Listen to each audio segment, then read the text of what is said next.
चिराग पासवान एक ऐसे नेता हैं जो भाजपा गठबंधन का हिस्सा तो हैं, लेकिन आज की तारीख में भाजपा उनको मुख्यमंत्री उम्मीदवार लोकसभा चुनाव के बाद जो विधानसभा चुनाव होंगे उसमें बनाने की समझ शायद नहीं रखती है। लेकिन क्या पता कि राजनीति है और राजनीति में संभावनाएं कभी खारिज नहीं होती, कभी खत्म नहीं होती।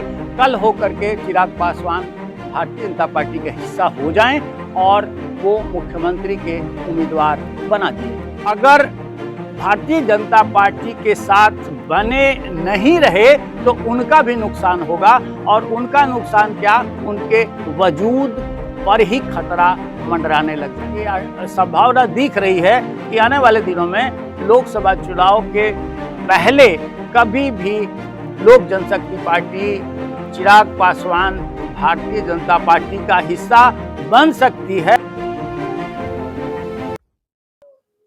चिराग पासवान एक ऐसे नेता हैं जो भाजपा गठबंधन का हिस्सा तो हैं, लेकिन आज की तारीख में भाजपा उनको मुख्यमंत्री उम्मीदवार लोकसभा चुनाव के बाद जो विधानसभा चुनाव होंगे उसमें बनाने की समझ शायद नहीं रखती है।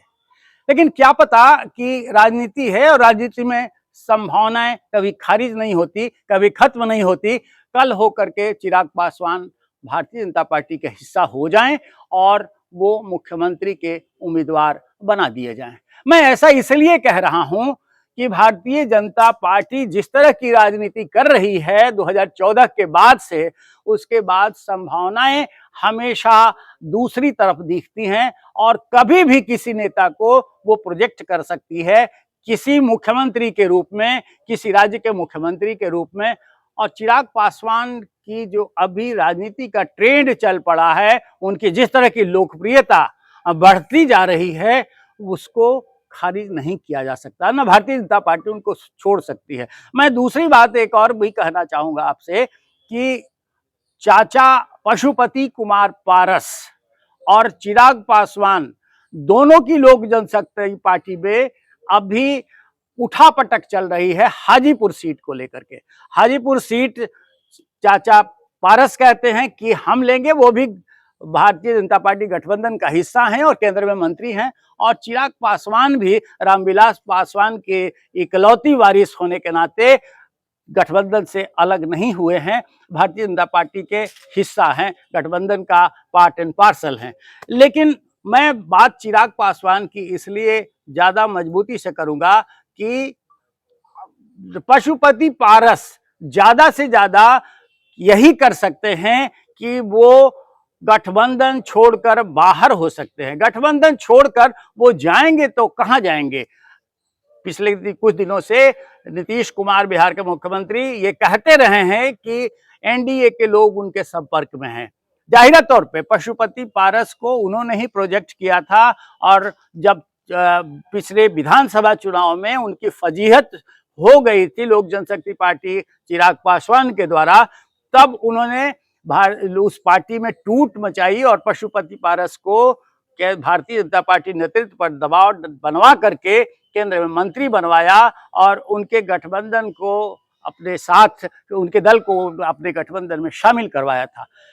चिराग पासवान अगर भारतीय जनता पार्टी के साथ बने नहीं रहे तो उनका भी नुकसान होगा, और उनका नुकसान क्या, उनके वजूद पर ही खतरा मंडराने लग जाएगा। इसलिए कि उनकी हैसियत रामविलास पासवान की बदौलत है, और उनका जो कैडर है, उनका जो वोट बैंक है, वो भारतीय जनता पार्टी से बने रहने के कारण है। अगर वो अलग हो जाते हैं तो साफ तौर पे उनका वजूद उतना दिखेगा नहीं जो आज दिख रहा है।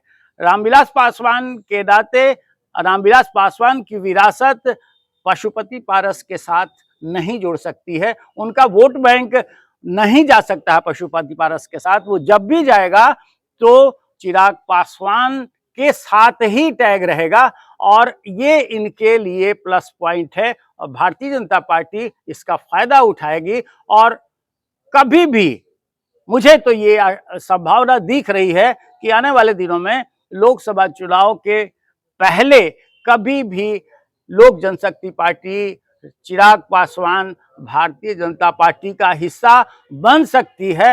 राजनीति में इस तरह की संभावनाएं हमेशा बनी रहती हैं और भारतीय जनता पार्टी जिस तरह से कुछ 2014 के बाद की राजनीति का ट्रेंड उसने शुरू किया है, उसमें कभी भी कोई मिरेकल, कोई भी चमत्कार कर सकती है, जैसा दिख रहा है कई राज्यों में।